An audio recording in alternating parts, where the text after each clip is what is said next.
सुधा और राकेश के 3 बेटे थे। शादी के बाद तीनों माँ बाप से दूर रहते और सिर्फ त्योहारों में आते। माँ जी, पिताजी, अगली बार आप लोग हमारे घर आइएगा। अरे नहीं बहू, सब यहीं आ जाते हैं तो घर खिला खिला लगता है। हाँ बहू, तू हमेशा बुलाती है तो जरूर आएंगे तेरे पास भी। हाँ हाँ, दीदी का घर बड़ा जो है, सब कुछ आपने शादी के बाद दीदी को ही तो दे दिया था। हमें भी दिया होता तो हम भी बड़ा घर लेते। क्यों सुनील? अरे नहीं, पापा ने सबको एक बराबर ही दिया है। छोटी बहू, क्या चाहिए तुम्हें, बोलो। वो आपके सोने की चेन वाली घड़ी है ना, वो अगर आप मुझे। तभी वहाँ मजली बहू भी आ जाती है। और मुझे ना आपका मंगलसूत्र कितना लंबा, सुंदर और भारी भी है। अरे हाँ हाँ, तुम दोनों को ही दूंगी बहू, चिंता न करो। चलो अब खाना लगाओ, खाना खाया जाए। सभी मिलकर खाना खाते हैं कि पड़ोसन आ जाती है। अरे सुधा बहन, थोड़ी चीनी तो देना, घर में शक्कर नहीं है और मेहमान सर पर बैठे हैं।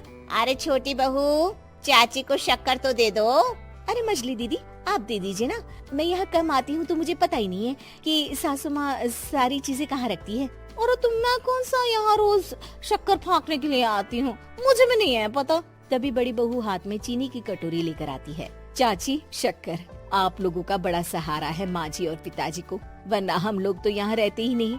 आप जैसे पड़ोसी हैं तो हम निश्चिंत हैं। और जीती रहे बहू, आप तो ये घर पड़ोस कम परिवार ज्यादा लगता है। सुधा अपनी बड़ी बहू को देखकर बहुत खुश रहा करती थी। वो उससे अक्सर घंटों बात भी किया करती, लेकिन दोनों दूसरी बहुओं का भी वो समझती थी कि शायद छोटी है, वक्त आने पर संभल जाएंगी। समय आ जाता है जब सभी को वापस जाना होता है। माँ जी, हम लोगों की फ्लाइट पहले है, हमें इजाजत दे। वो सास के गले लगकर चली जाती है। थोड़ी देर बाद छोटी बहू कहती है, माँ जी, मैं ना ये सोफे के कवर और चादरें ले जा रही हूँ, यहाँ तो ऐसी ही पड़ी रहेंगी। हाँ हाँ बहू, ले जा। और कुछ चाहिए तो बोल। और तो चाहिए बहुत कुछ, पर चलिए कोई बात नहीं, अगली बार ले जाऊंगी मैं। ऐसे ही मंजली बहू भी घर का बहुत सारा सामान ले जाती है। सभी के जाने के बाद सुधा राकेश से कहती है, घर कितना सूना लग रहा है ना। हाँ, और खाली भी। तुम्हारी दोनों बहुएं सब बटोर गई। अरे ठीक है ना, हम दोनों ही तो हैं, कितना सामान लगेगा। फिर उन लोगों की नई गृहस्थी, इतना मत सोचा करे।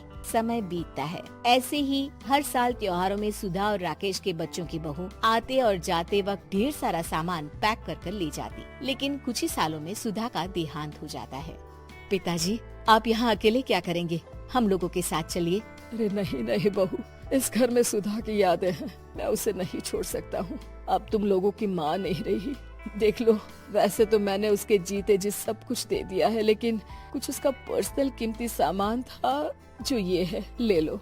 सामान में होती है एक घड़ी और एक मंगलसूत्र। माँ जी ने कहा था कि वो ये घड़ी मुझे देंगी। हाँ हाँ, पिताजी, माँ ने सबके सामने ये घड़ी सरिता को देने के लिए कहा था। उठा लो सरिता माँ की घड़ी। अब क्या था, छोटी बहू फट से घड़ी उठा लेती है। और पिताजी, ये मंगलसूत्र तो माँ ने मुझे ही देने को कहा था, याद है ना? वो सभी की ओर इशारा करती है। तू भी ले ले ये हार बेटा, कोई बात नहीं। मंजली फटाक से हार उठा लेती है। ससुर बड़ी बहू की तरफ देखते हैं। तुझे क्या दूं बेटा? पिताजी, माँ ने एक चीज मेरे लिए भी रखी है। सभी के कान खड़े हो जाते हैं कि आखिर सास ने क्या रखा होगा बड़ी के लिए। अरे माँ जी तो दीदी से प्यार भी ज्यादा ही करती थी, हमेशा उनसे बात किया करती। जरूर कोई बड़ी और अपनी प्रिय चीज दी होगी दीदी को। और देख लेते हैं ना, वरना तो हम भी बराबर का बंटवारा करेंगे। हाँ, कर लेना बंटवारा। लेकिन बड़ी बहू, बताओ तो, सुधा ने क्या रखा है तुम्हारे लिए? अभी तो हम लोग यही हैं पापा जी, जब जाने लगेंगे तो बता दूंगी। बड़ी बहू के मुंह से ये बात सुनकर बाकी दो बहुएं सोचने लगती हैं कि आखिर क्या है जो दीदी को सासू माँ देकर गई हैं। दीदी, ऐसा तो नहीं ना कि पूरे घर का आधा हिस्सा माँ बड़ी भाभी को देकर गई हो? तभी वहाँ ससुर आ जाते हैं। नहीं, ऐसा कुछ नहीं है। मकान तो तुम तीनों का बराबर से है। देखो, बड़ी बहू से तुम्हारी सास ज्यादा जुड़ी थी, न जाने क्यों घंटों बात किया करती थी। पता नहीं क्या देकर गई है उसे।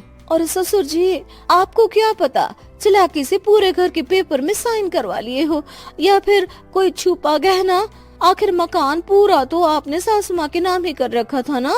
अब घर में ये सस्पेंस बन जाता है कि आखिर बड़ी बहू क्या लेकर जाएगी। फिर वो दिन भी आ जाता है जब बड़ी बहू के जाने का समय हो जाता है। बेटा, परसों तुम चली जाओगी, बताया नहीं माँ ने तुम्हें क्या दिया? घड़ी और हार जो बेशकीमती था और तुम्हारी सास को सबसे ज्यादा प्रिय था, उसका तो बंटवारा भी हो चुका है। अब तुम्हारी बारी। हाँ पिताजी, आज मैं ये बात बताने ही वाली थी। माँ ने मुझे उससे भी बेशकीमती चीज दी है और वो है आप। आपसे अधिक प्रिय उन्हें कुछ नहीं था। माँ चाहती थी कि आप मेरे साथ रहें। चलिए पिताजी। बेटा, मेरे पास तो कोई पेंशन भी नहीं है और ना ही कोई प्रॉपर्टी। लेकिन आपके पास संस्कार है पिताजी, जो मेरे बच्चे आपसे लेंगे, तो आपको ले जाने पर स्वार्थ ही है मेरा। चलिए ना पापा। सभी के सामने पिताजी बड़ी बहू और बेटे के साथ उनके घर चले जाते हैं।